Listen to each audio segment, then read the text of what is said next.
অজ্ঞানতিমিরান্ধস্য জ্ঞানাঞ্জনশলাকয়া চক্ষুরুন্মিলিতং যেন তস্मै শ্রীগুরবে নমঃ। ঠাকুর, মা ও স্বামীজির চরণে শতকোটি প্রণাম। ঠাকুর বললেন, সংসারের কাজ করেও মনকে ঈশ্বরের পদে স্থির রাখাই হল প্রকৃত ঈশ্বর লাভের পথ, যা ভক্তি বা অনুরাগের দ্বারাই শুধু সম্ভব। ঠাকুর শ্রীরামকৃষ্ণ ভক্তদের আরো বললেন, বাঘ যেমন কপ কপ করে জানোয়ার খেয়ে ফেলে, ঠিক তেমনি অনুরাগ বাঘ।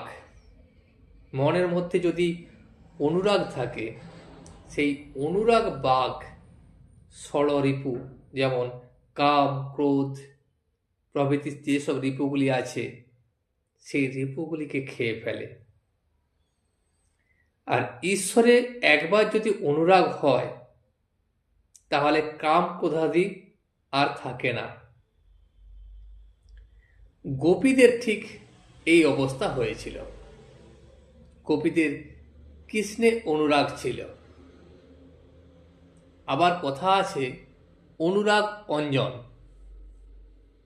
শ্রীমতী বলছেন, সখী, চতুর্দিক শুধু কৃষ্ণময় দেখছি।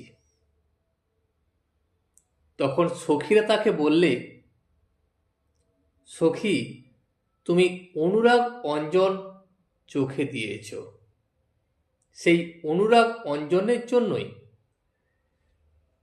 চারিদিক কৃষ্ণময় দেখছ। এরূপ আছে যে ব্যাঙের মুন্ডু পুড়িয়ে কাজল তৈয়ার হয়, তো সেই কাজল যদি চোখে দেওয়া যায়, তাহলে চারদিকে সর্পময় দেখে। যারা কেবল কামিনী কাঞ্চন নিয়ে আছে, ঈশ্বরকে একবারও ভাবে না, তারা হলো বদ্ধ জীব। তাদের দিয়ে কোনো মহৎ কাজ হবে না।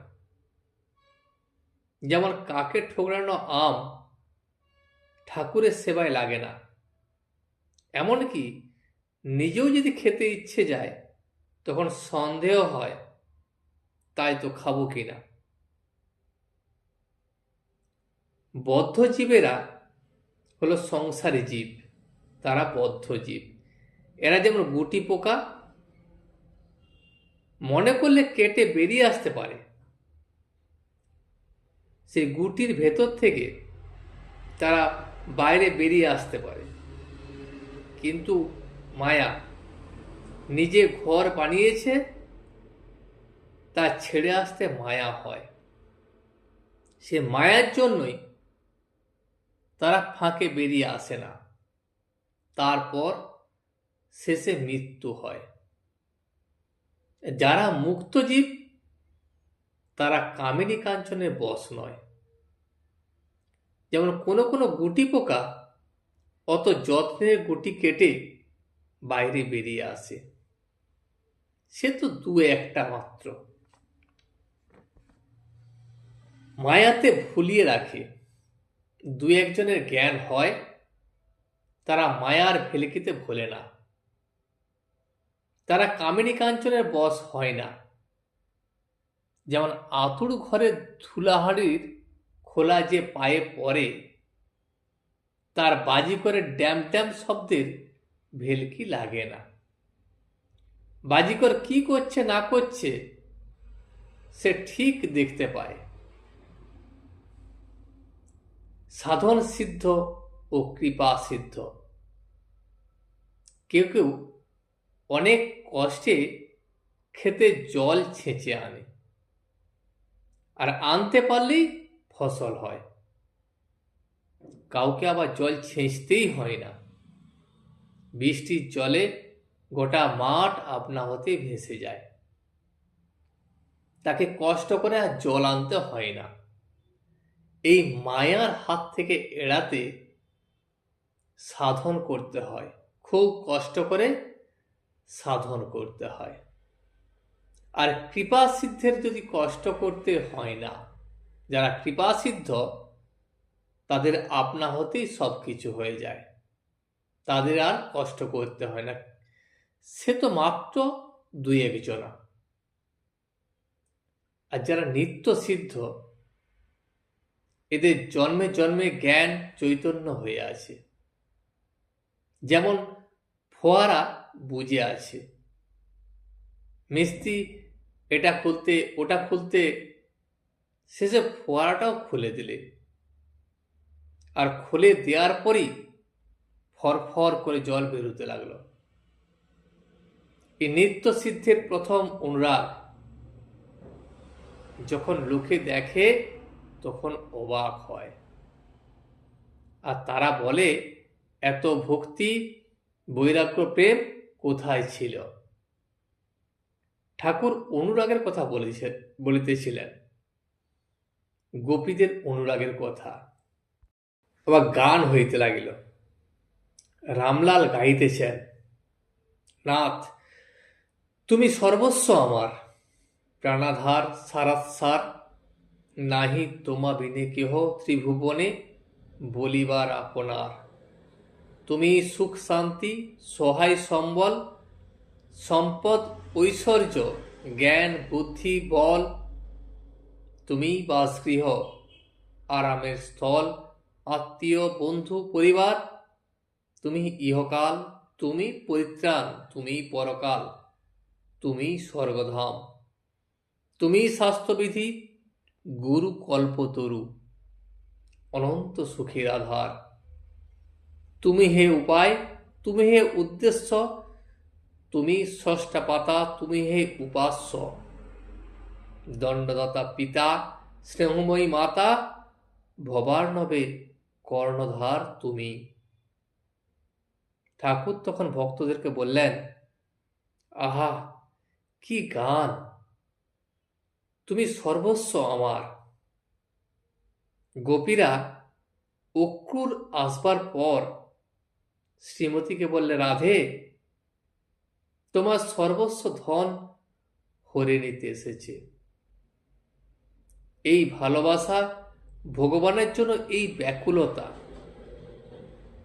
আবার গান চলিতে লাগিল, ধরো না ধরো না রথচক্র, রথ কি চক্রে চলে, যে চক্রে চক্রী হরি যা চক্রে জগৎ চলে।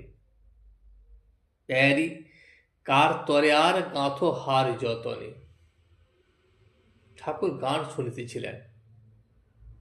গান শুনিতে শুনিতে শ্রী রামকৃষ্ণ গভীর সমাধি সিন্ধু মধ্যে মগ্ন হইলেন। ভক্তেরা তখন এক দৃষ্টে ঠাকুরের দিকে অবাক হইয়া দেখিতেছেন। ঠাকুরের মধ্যে আর কোনো সাড়া নেই, শব্দ নেই। ঠাকুর সমাধিস্থ, হাত জোড় করিয়া কেবল বসিয়া আছেন, যেমনটি ফটোগ্রাফে দেখা যায়। কেবল চক্ষের বাহিরের কোণ দিয়া আনন্দ ধারা পড়িতেছে। তারপর অনেকক্ষণ পরে ঠাকুর একটু প্রকৃতিস্থ হইলেন, কিন্তু সমাধির মধ্যে যাকে দর্শন করিতেছিলেন তার সঙ্গে কি কথা কইতেছেন, একাধটি কেবল ভক্তদের কানে পৌঁছিতেছে। ঠাকুর আপনা আপনি বলিতেছেন, তুমি আমি, আমি তুমি, তুমি খাও, তুমি আমি খাও, বেশ কিন্তু করছো, এ কি নেবা লেগেছে, চারিদিকে তোমাকে দেখছি। কৃষ্ণ হে দীনবন্ধু প্রাণবল্লভ গোবিন্দ, প্রাণবল্লভ গোবিন্দ। এই কথা বলিতে বলিতে ঠাকুর আবার সমাধিস্থ হইলেন। ঘর নিস্তব্ধ। ভক্তগণ মহাভাবময় ঠাকুর শ্রীরামকৃষ্ণকে অতৃপ্ত নয়নে বারবার দেখিতেছেন। শ্রীরামকৃষ্ণ সমাধিস্থ ছোট খাটটিতে বসিয়া আছেন। ভক্তেরা চতুর্দিকে উপবিষ্ট। শ্রীযুক্ত অধর সেন কয়েকটি বন্ধুর সঙ্গে আসিয়াছেন। অধর ডেপুটি ম্যাজিস্ট্রেট, ঠাকুরকে এই দ্বিতীয়বার দর্শন করিতেছেন। অধরের বয়স 29 কি 30। অধরের বন্ধু শারদাচরণ পুত্রশোকে সন্তপ্ত। তিনি স্কুলের ডেপুটি ইন্সপেক্টর ছিলেন, এখন পেনশন লইয়া, এবং আগেও তিনি সাধন ভজন করিতেন। তার বড় ছেলেটি মারা যাওয়াতে কোনরূপে সান্ত্বনা লাভ করিতে পারিতেছেন না। তাই অধর ঠাকুরের নাম শুনিয়া তাহার কাছে লইয়া আসিয়াছেন। অধরের নিজেরও ঠাকুরকে আবার দেখিতে ইচ্ছে হইতেছিল। তারপর ঠাকুরের সমাধি ভঙ্গ হইল। ঠাকুর দৃষ্টিপাত করিয়া দেখিলেন এক ঘর লোক তাহার দিকে চাহিয়া রহিয়াছেন। তখন তিনি আপনা আপনি কি বলিতেছেন? ঈশ্বর কি তার মুখ দিয়া কথা কইতেছেন ও উপদেশ দিতেছেন? ঠাকুর শ্রীরামকৃষ্ণ বলিলেন, বিষয়ী লোকের জ্ঞান কখনো দেখা দেয়, এক একবার দীপশিখার ন্যায়, না সূর্যের একটি কিরণের ন্যায় ফুটো দিয়ে যেন কিরণটি আসছে। বিষয়ী লোকের ঈশ্বরের নাম করা অনুরাগ নাই। বালক যেমন বলে তোর পরমেশ্বরের দিব্যি, খুড়ি জেঠির কোদল শুনে পরমেশ্বরের দিব্যি সে শিখেছে। বিষয়ী লোকদের রোগ নাই, হলো তো হলো, না হলো না হলো। জলের দরকার হয়েছে, কূপ খুঁড়ছে, খুঁড়তে খুঁড়তে যখন পাথর বেরোলো তখন সেখানটা ছেড়ে দিলে। আবার জায়গা খুঁড়তে যে সেখানে বালি বেরোলো, তো কেবল বালিই বেরোতে থাকে, সেইখানটায় ছেড়ে দিলে। যেখানে খুঁড়তে আরম্ভ করছে সেইখানে খুঁড়বে, তবে তো জল পাবে। জীব যেমন কর্ম করে তেমনি ফল পায়। তাই গানে আছে, দোষ কারণ নয় গো মা, আমি সখ্যাত সলিলে ডুবে মরি শ্যামা। আমি আর আমার অজ্ঞান, বিচার করতে গেলে আমি করছ, দেখবে আমি আত্মা বই আর কেউ নয়।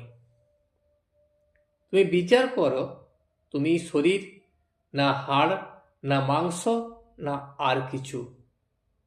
তখন দেখবে তুমি কিছুই নও, তোমার কোনো উপাধি নাই। তখন আবার আমি কিছু করি নাই, আমার দোষও নাই, গুণও নাই, পাপও নাই, পুণ্যও নাই। এটা সোনা, এটা পেতল, এর নাম হলো অজ্ঞান। আর যা দেখছো সবই সোনা, এর নাম হলো জ্ঞান। আজ এই পর্যন্তই।